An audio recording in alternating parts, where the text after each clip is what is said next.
欢迎来到热点新闻频道，请订阅并关注以获取最新资讯。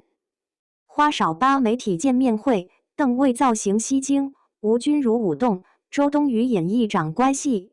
提起花儿与少年，老观众条件反射就会想到那几个让人头皮发麻的拉扯瞬间。前几季偶数季的种种尴尬对峙，简直成了国产综艺的名场面。所以当第8季的名单摆在桌面上时，不少人心里直接捏了一把汗。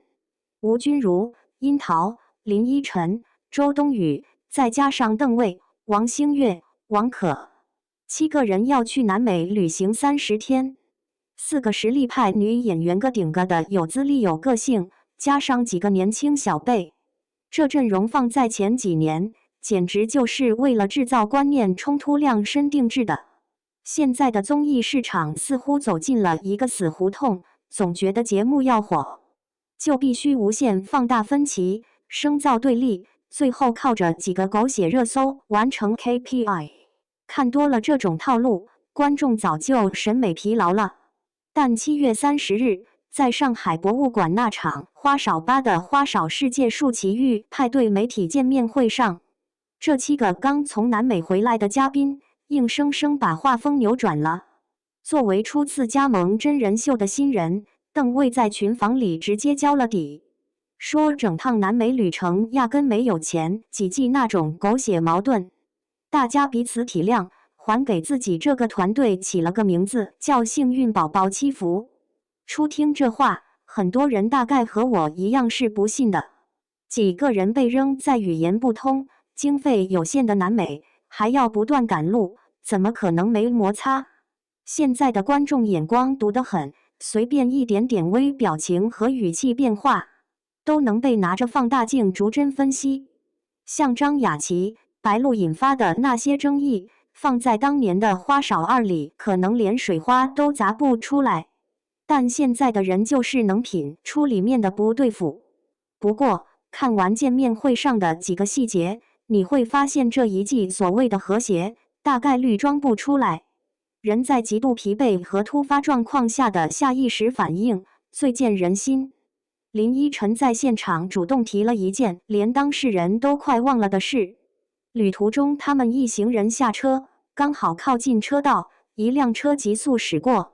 邓为根本没经过大脑思考，直接一步跨过去，把林依晨护在身后。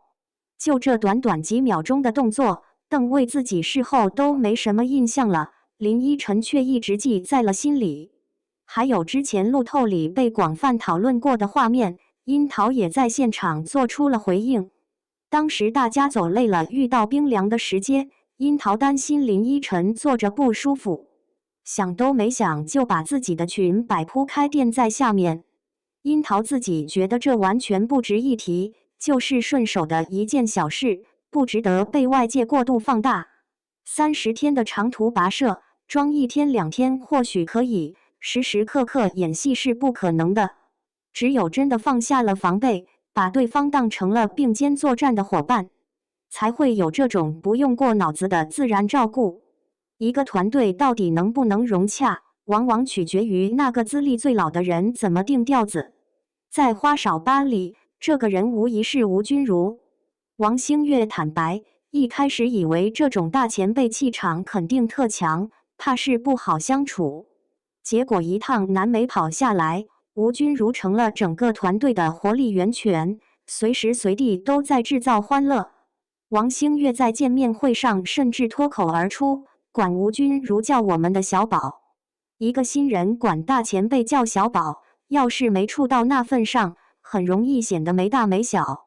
但吴君如显然极其受用这句打破了年龄和辈分的称呼。聊到旅途等候日出的名场面时，吴君如和王星越直接在台上来了一段放飞自我的即兴舞蹈。不仅如此，吴君如还拉着周冬雨，现场来了段武侠小剧场，有模有样的模拟起扇巴掌的戏份。两个演技派一来一回，节奏拿捏得极其精准，看似认真，实则全是熟人之间毫无顾忌的打闹，能让一个在圈里摸爬滚打几10年的老江湖彻底卸下包袱，这趟旅行的强度绝对功不可没。吴君如自己倒苦水，说这趟南美之行解锁了无数人生第一次，在雨林里徒步被蜜蜂蛰，挨蚂蚁咬，还得鼓起勇气去吃当地的特色昆虫。最狠的是，30天之内，他们足足打卡了8次日出，中途还幸运地见到了野生树懒。30天看8次日出，意味着要不断地起早贪黑，熬夜赶路。在这种连轴转的高压下，什么前辈架子、明星剧本全都被碾碎了。好在几个年轻人懂得怎么在团队里发挥作用。邓卫坦诚自己出发前特别焦虑，到了人生地不熟的地方，语言不通还要精打细算，临时挑起导游的担子，换谁都头大。但压力归压力，一路上大件行李的搬运，各种繁杂琐事，邓卫和王星越这2个年轻男生基本都主动扛了下来。在见面会现场也能看出这种浸透到平时的默契。周冬雨主动牵着吴君如一同登台，群访站的时间长了，邓卫时不时留意吴君如的状态，轻声问她会不会站得脚疼。姐姐们疲惫时，年轻人主动搭把手，前辈体谅晚辈的辛苦。这种双向的尊重，才是旅行综艺最该有的底色。顺带一提，邓卫这趟旅途的穿搭也引起了不小的关注。他在采访里提到，自己对马甲、丝巾这些随身小配饰花了不少心思。能把简单的衣服穿出个人的时尚风格，确实需要几分天赋。导演组这次算是找对路子了，把人丢到极限环境里，让他们自己去产生化学反应，远比拿着剧本按头制造矛盾高级得多。这场上海博物馆的见面会，让我们看到了7个人30天磨合出的松弛感。等正式上线那天，这趟南美之旅到底藏了多少没讲完的经历，自然会有答案。